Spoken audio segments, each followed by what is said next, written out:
Début du thème 3, chapitre 1. Donc thème 3 sur l'énergie avec des notions dans ce chapitre qui vont de la notion de gaz parfait jusqu'à des bilans d'énergie pour des systèmes thermodynamiques. Je vais définir certains termes aujourd'hui et on va mettre en place certaines formules aussi qu'il faudra être capable d'appliquer dans certains exercices. Je vous préviens tout de suite, attention aux unités, surtout pour démarrer.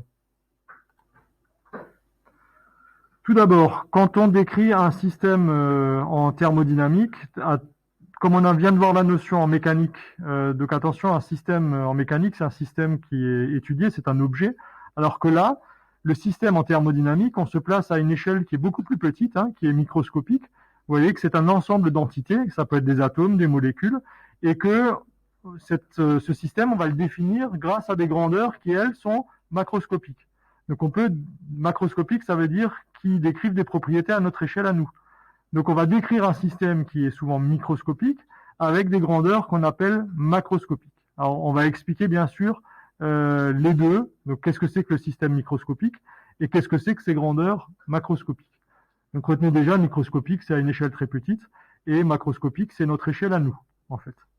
Donc la première des choses, c'est de définir des grandeurs qui sont déjà macroscopiques. La première des grandeurs pour définir un système en thermodynamique, ça s'appelle la pression. Donc la pression, je peux le voir de deux façons différentes. On va d'abord regarder d'une façon macroscopique. Donc quand vous vous appuyez sur une certaine surface avec une certaine force, eh bien vous appuyez avec une certaine pression. Donc ça peut paraître logique. À une échelle microscopique, elle est due à quoi, la pression? Eh bien, à l'échelle microscopique, la pression, elle est simplement due, en fait, au choc que vont effectuer chacune des molécules contre les parois. Donc, vous retenez déjà plusieurs définitions. Donc, je retiens que la notion de pression, c'est tout simplement donc lié au choc de molécules sur une certaine surface.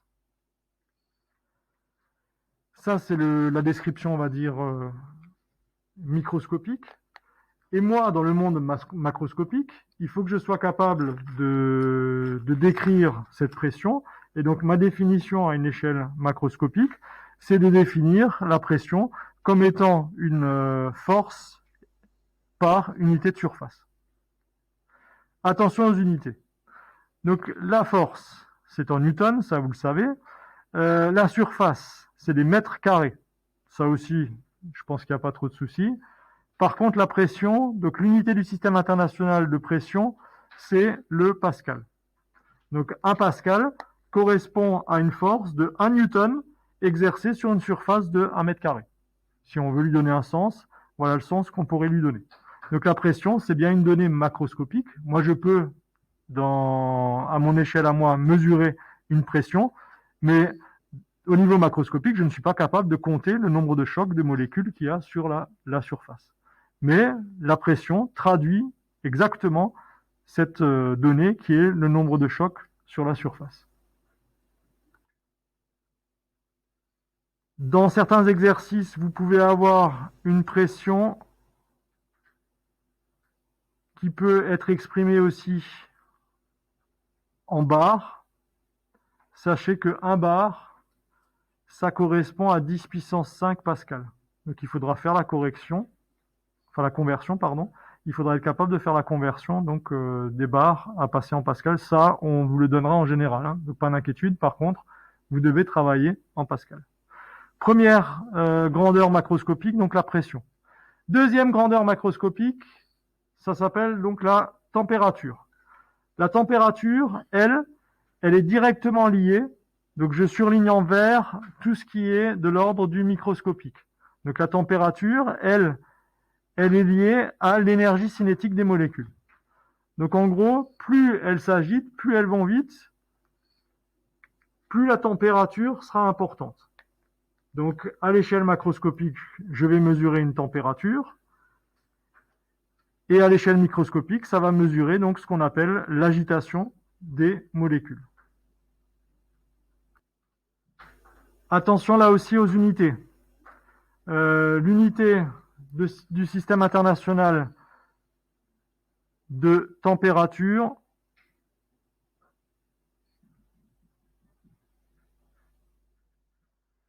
c'est le Kelvin. On ne dit pas de degrés Kelvin, on dit Kelvin. Hein. Il y a des degrés Celsius, des degrés Fahrenheit, mais il y a des Kelvin pour la température. Donc l'unité de température, donc unité SI, hein, unité du système international. C'est le Kelvin. On vous donnera là aussi souvent les conversions à faire, mais sachez que lorsque vous avez une température en degrés Celsius, si vous voulez la température en Kelvin, il faut prendre donc la température en degrés Celsius et lui ajouter 273,15.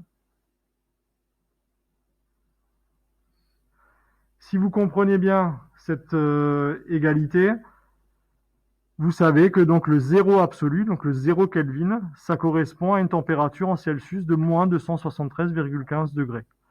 Donc c'est ce qu'on appelle le zéro absolu. Qu'est-ce qui se passe au zéro absolu? L'agitation s'arrête. Donc les molécules ne bougent plus, entre guillemets, on peut les attraper, les atomes et les molécules, et on peut en faire un petit peu ce qu'on veut. On appelle ça du piégeage, et on le fait avec des lasers. On appelle ça du piégeage laser, mais ça ne se fait que à cette température-là. N'imaginez pas, là, aux températures actuelles, qu'on puisse prendre des atomes et des molécules, en faire ce qu'on veut, il y a trop d'agitation. Maintenant qu'on a défini des grandeurs macroscopiques, donc pression, température essentiellement, on pourrait aussi définir le volume, qui est en fait la quantité de molécules, le nombre de molécules qui sont présentes. Le volume s'exprime aussi en mètres cubes. Je continue donc après ces grandeurs macroscopiques avec une notion qui est importante que les élèves en terminale doivent connaître, qu'on appelle donc le gaz parfait. Alors, comme vous le comprenez à travers cette expression, donc le gaz parfait, c'est un modèle de physicien, et on verra dans quelles conditions est-ce qu'on peut considérer un gaz comme parfait. Alors, pourquoi est-ce qu'on l'appelle gaz parfait? Eh bien, on a des hypothèses qui sont les suivantes. Tout d'abord, on suppose que les molécules qui constituent le gaz, ce sont des points matériels. Or, normalement, vous savez très bien que de toute façon, les molécules, les atomes, ils ont une certaine taille. Ce ne sont pas des points. Et la deuxième chose que l'on suppose pour les gaz parfaits, c'est que les interactions entre les molécules sont négligées. C'est-à-dire que on ne tient pas compte de ce qui se passe entre les molécules. Vous savez très bien depuis l'année dernière que normalement, entre les molécules, il peut y avoir des interactions du genre force de Van der Waals, par exemple, interaction de Van der Waals, qui crée des attractions entre les molécules. Donc vous voyez que là, dans le modèle du gaz parfait, ces interactions de Van der Waals sont négligées. Donc forcément, ce modèle a des limites. Pour éviter et pour négliger les interactions entre les molécules, il faut peut-être supposer qu'elles sont assez éloignées les unes des autres, les molécules. Pour qu'elles soient éloignées les unes des autres, si elles sont éloignées les unes des autres, elles vont rentrer moins souvent en choc les unes avec les autres. Donc on dit souvent que le modèle du gaz parfait, il est adapté pour des gaz qui sont à faible pression. Si on a un gaz à faible pression, donc on pourra être capable de négliger les interactions entre les molécules et ça va marcher. Donc le modèle du gaz parfait n'est adapté que pour des gaz à faible pression. Si la pression est trop importante, le modèle du gaz parfait n'est pas valable. Si les entités ne sont pas ponctuelles, forcément, ça ne va pas fonctionner. Et si elles interagissent entre elles, si la pression est trop forte, le gaz ne sera pas modélisable par un gaz parfait. Donc attention, l'équation que nous allons écrire pour les gaz parfaits, donc comme son nom l'indique, n'est valable que pour un gaz supposé parfait. Le modèle du gaz parfait est décrit par l'équation suivante, qu'on va noter et qu'on va décrire au fur et à mesure. Donc P fois V est égal à N fois R fois T.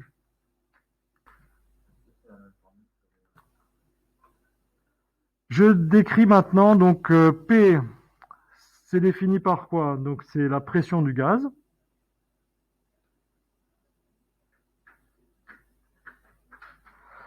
La pression du gaz, on connaît l'unité maintenant, donc c'est le pascal. V. V, c'est le volume occupé par le gaz. Le volume occupé par le gaz, donc lui, attention, et alors là, c'est un grand piège. L'unité du système international, c'est le mètre cube.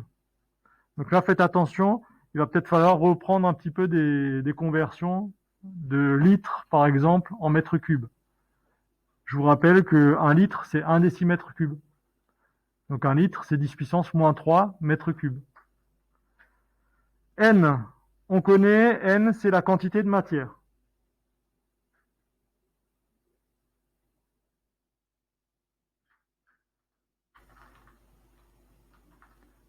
Donc L qui s'exprime en mol. R, c'est une constante. C'est ce qu'on appelle la constante des gaz parfaits.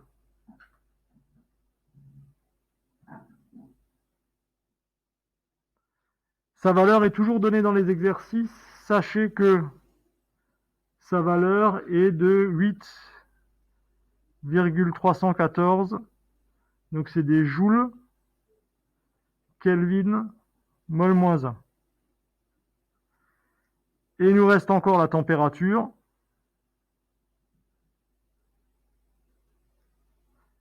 Qui, elle, s'exprime donc en Kelvin.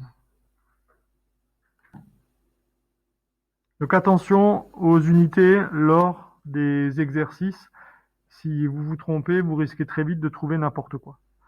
On continue ensuite avec ce fameux donc, premier principe de la thermodynamique qu'il va falloir mettre en application.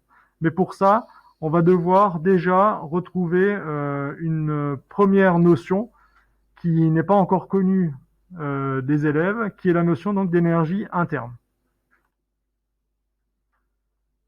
Alors pour comprendre l'énergie interne, il faut peut-être qu'on revienne à ce qu'on faisait en mécanique. Donc qu'est-ce qu'on a appris? On avait appris que l'énergie mécanique, c'était la somme de l'énergie cinétique plus de l'énergie potentielle.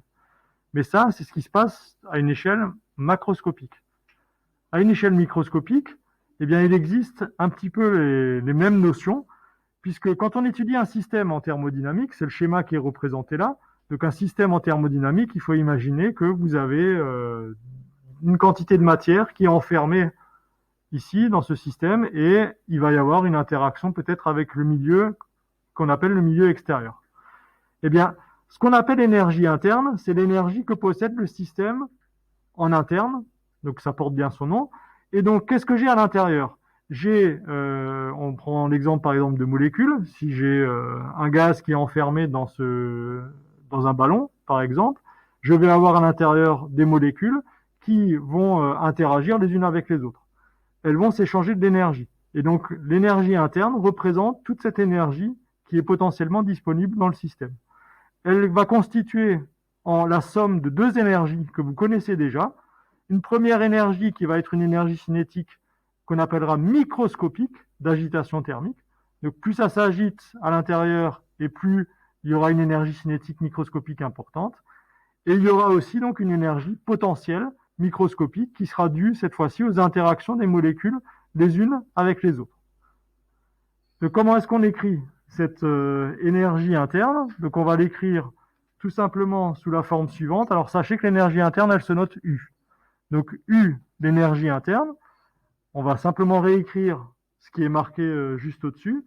C'est tout simplement la somme de l'énergie cinétique que je vais appeler énergie cinétique avec un petit indice micro comme microscopique, plus une énergie potentielle. Et là aussi, on va rajouter un petit indice micro comme microscopique. On va donner les noms. Au niveau des unités, vous allez voir que ça va être très simple. Donc, je démarre ici avec l'énergie interne. Là, j'ai de l'énergie cinétique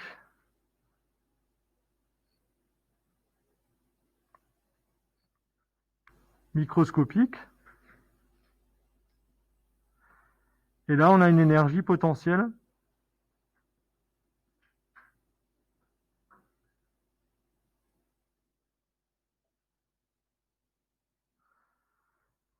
Donc l'énergie cinétique, elle est liée à l'agitation des molécules, donc ça c'est facile à comprendre. L'énergie potentielle, c'est une énergie potentielle donc, qui est liée à l'interaction des molécules entre elles. C'est par exemple les forces de Van der Waals qui peuvent exister. Donc là, on est sorti du modèle du gaz parfait, hein, puisque dans le modèle du gaz parfait, on ne les considère pas. Là, donc on va considérer une énergie potentielle. Au niveau des unités, l'énergie interne, elle sera en joules. Toutes les énergies sont en joules, donc ça va être assez facile. L'énergie potentielle, elle sera en joules, et l'énergie cinétique en joules aussi. Dans le cas d'un gaz parfait, donc, il n'y a pas d'interaction entre les particules, donc l'énergie potentielle microscopique sera nulle. Donc l'énergie interne d'un gaz parfait, c'est seulement l'énergie cinétique microscopique.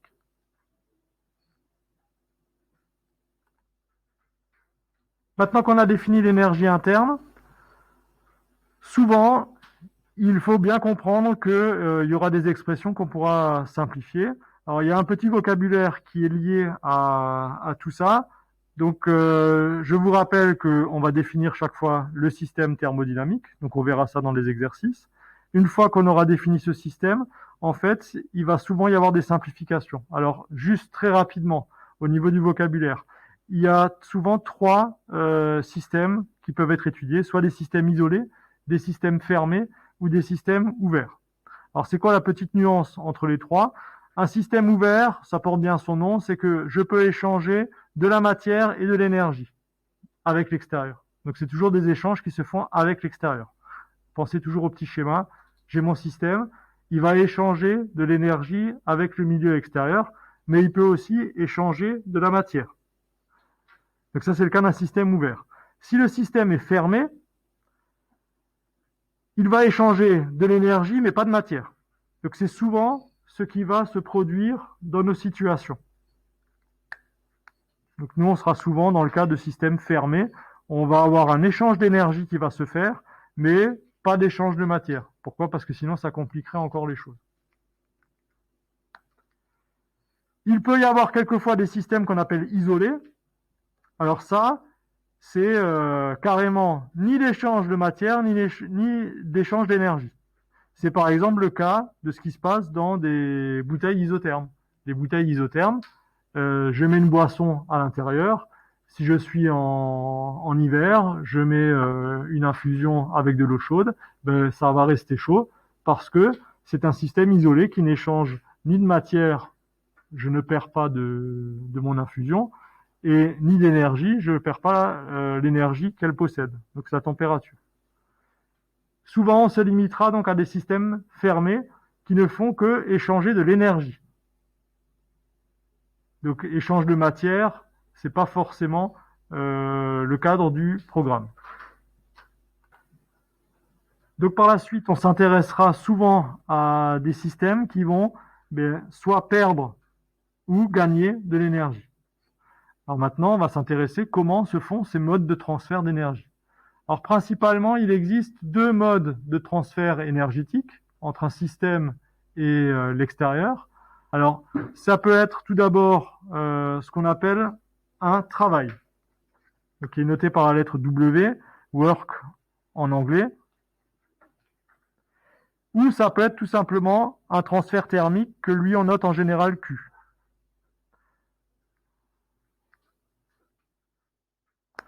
Un exemple de travail, par exemple en électricité, prenez l'exemple d'une bouilloire électrique. La bouilloire électrique pour chauffer de l'eau à l'intérieur, je vais bien fournir du travail électrique pour faire augmenter la température de l'eau qui est dans la bouilloire. Donc c'est principalement ça. On peut amener du travail de façon mécanique, mais c'est un petit peu plus rare. Donc souvent ça va être un travail électrique qui pourra être apporté et il faudra être capable de le quantifier. C'est une énergie aussi, hein, donc le travail s'exprime en joules. Et le transfert thermique, ça va être tout simplement donc Q, d'être capable d'évaluer l'énergie qui va être échangée avec l'extérieur, avec le milieu extérieur. Donc ça, on verra ça dans des exercices. Une chose importante, c'est les conventions de signes. Alors moi, je trouve que la convention est assez simple à retenir. Vous retenez que l'énergie est toujours comptée positivement si elle est reçue par le système. Donc c'est un petit peu dans votre vie de tous les jours, c'est pareil. Hein, quand vous recevez quelque chose, je reçois un cadeau, en général, on va dire que c'est positif. D'accord? Quand vous perdez, un objet, là c'est plutôt négatif, donc là c'est pareil, si l'énergie est fournie au milieu extérieur, donc perdue, eh bien l'énergie va être comptée négativement. Donc il va falloir faire très attention aux signes des échanges thermiques. Hein. Donc le système doit être défini, et ensuite, est-ce qu'il gagne ou est-ce qu'il perd de l'énergie? Si l'énergie est gagnée, c'est positif. Si l'énergie est perdue, elle est négative. Alors comment se font ces échanges? Alors déjà, il faut retenir aussi une chose, c'est qu'un transfert thermique, ça se fait toujours d'une zone qui est plus chaude vers une zone qui est plus froide. Donc un échange thermique ne peut pas se faire du froid vers le chaud. C'est toujours de la zone chaude vers la zone froide. Alors comment est-ce qu'elle se fait? Donc il y a 3 modes de transfert thermique.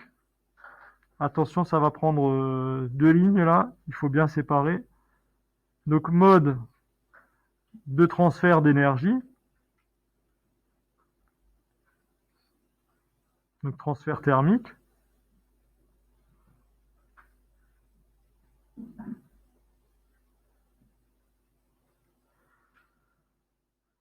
On va avoir 3 possibilités qui sont détaillées en dessous. Ces trois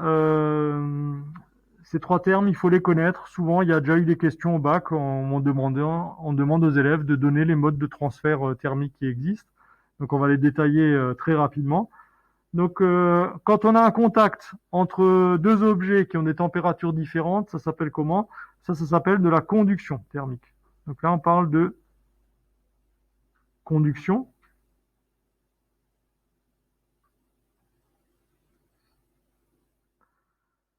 Quand on a un transfert d'énergie par un rayonnement électromagnétique, donc ça, tout est dit, c'est ce qu'on appelle le rayonnement.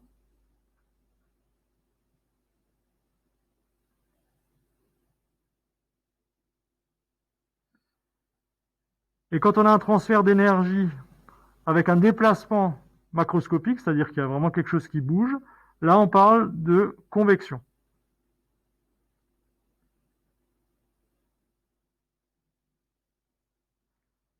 Et vous avez chaque fois l'explication en dessous.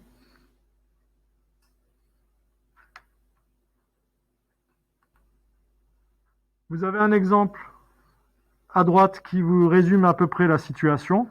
Vous avez donc un brûleur à gaz là, qui est en train de chauffer, de l'eau qui est dans une casserole. Ce brûleur à gaz, pas besoin de le toucher pour sentir que c'est chaud. On appelle ça le rayonnement. Donc ça, c'est quand on approche la main et à distance, je sens que c'est chaud. Parce que vous avez un rayonnement qui arrive. La conduction, si jamais le manche est métallique, si je touche, c'est chaud, je vais risquer de me brûler parce qu'il y a par conduction la chaleur qui va chauffer le manche. Et le dernier mode, qui est donc la convection, où dans la casserole, vous avez des mouvements de convection qui vont se faire, c'est-à-dire de l'eau chaude va monter et ensuite elle va refroidir et ça va créer ces petits cycles de convection puisqu'il y a une différence en fait de densité entre de l'eau chaude et de l'eau plus froide et ça crée donc ces petits cycles qui existent et qui existent dans l'atmosphère aussi. Hein. La circulation des nuages se fait souvent par convection aussi. Maintenant qu'on connaît les 3 modes de transfert thermique, il faut être capable de les appliquer avec des calculs. Donc là, il y a quelques formules qu'il va falloir être capable d'utiliser. Alors, principalement, il n'y en a pas beaucoup à connaître par cœur, mais il faut surtout savoir les appliquer. La première notion, c'est tout ce qui concerne en fait l'isolation thermique d'une maison en général, où vous imaginez bien que quand on construit un mur, c'est pour protéger aussi les habitants qui sont dans la maison des pertes en chaleur. Donc pour ça, il y a une notion très intéressante qui s'appelle donc le flux thermique. Le flux thermique traduit simplement une quantité d'énergie qui va être échangée avec l'extérieur pendant une certaine durée. Donc on imagine qu'à travers un mur, par exemple, s'il n'y a pas de chauffage dans la maison, eh bien je vais avoir sur une certaine durée une énergie qui va être perdue par la maison et ça traduit donc un flux. C'est une puissance, en fait. Donc, elle s'exprime en watts.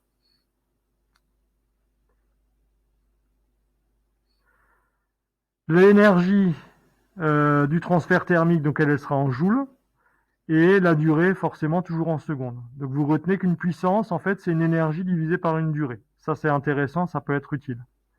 Mais cette formule-là, telle qu'elle, n'est pas à connaître.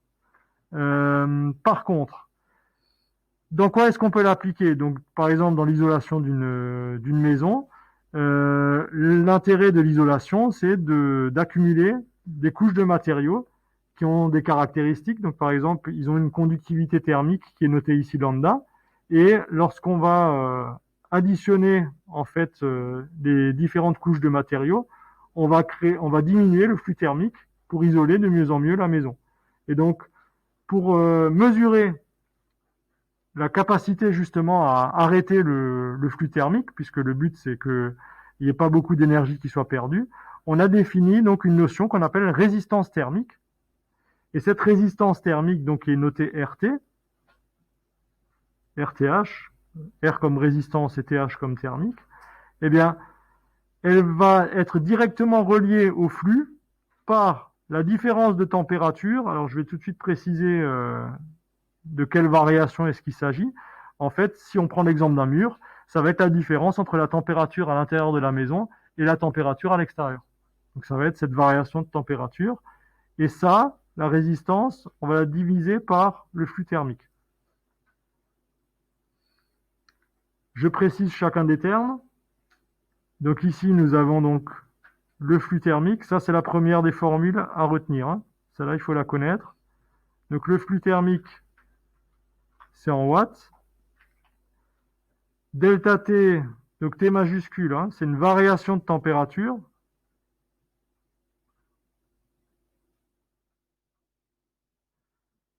Alors comme c'est une variation, je pourrais être en Kelvin, mais pour faire une différence de température, donc quand j'ai une variation de 2 degrés Celsius, ça correspond à une variation de 2 Kelvin. Donc je peux noter que comme c'est une variation, je peux très bien dans ce cas-là rester en degrés Celsius. Là, je ne suis pas obligé de faire une conversion. Et on va trouver donc une résistance thermique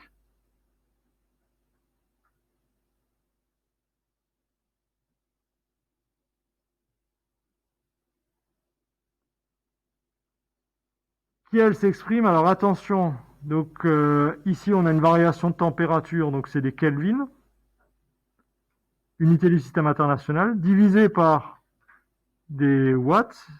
Donc je vais noter simplement que c'est des Kelvin watts moins 1. Donc faites attention, j'ai noté ici en degrés Celsius, mais parce que c'est possible, comme c'est une variation, c'est une différence entre deux températures. Et une variation de 1 degré Celsius correspond à une variation de 1 Kelvin. Donc c'est la même chose. Cette formule pour la résistance thermique, donc il faut être capable de l'écrire, la relation. Mais dans la pratique, on étudiera souvent dans les exercices cette formule-là. Dans les compétences du programme, il est marqué que cette formule sera toujours donnée. Donc soyez simplement capable de l'utiliser. Donc la résistance thermique, vous voyez qu'on peut aussi la définir comme, par exemple, si on prend la résistance thermique d'un mur, ça va être l'épaisseur du mur. On comprend que plus le mur est épais, plus la résistance va augmenter. Ça paraît logique. Elle est inversement proportionnelle à la surface. Donc là aussi, c'est logique. Et on va diviser aussi par quelque chose qui s'appelle la conductivité thermique. Alors ça, la conductivité thermique, elle dépend du matériau. Donc ça, dans chaque exercice, on vous donnera les conductivités thermiques qu'il faudra simplement utiliser. Votre seul souci, ça va être un problème d'unité. Donc faites attention, l'épaisseur, donc c'est une distance en mètres. La surface, il faut que ce soit en mètres carrés. Et la valeur de lambda, elle sera donnée en général et vous pourrez trouver la valeur de la résistance thermique. Il faut juste comprendre que très concrètement, qu'est-ce qui va se passer? Donc ce qui va se passer, c'est que si on imagine l'isolation pour une maison, donc c'est plusieurs couches qui vont être additionnées. Vous allez avoir un mur en briques, vous allez ajouter une certaine épaisseur de crépi ou d'isolant. Et il faut juste comprendre, et il faut le rajouter, parce que ça c'est important, que les résistances thermique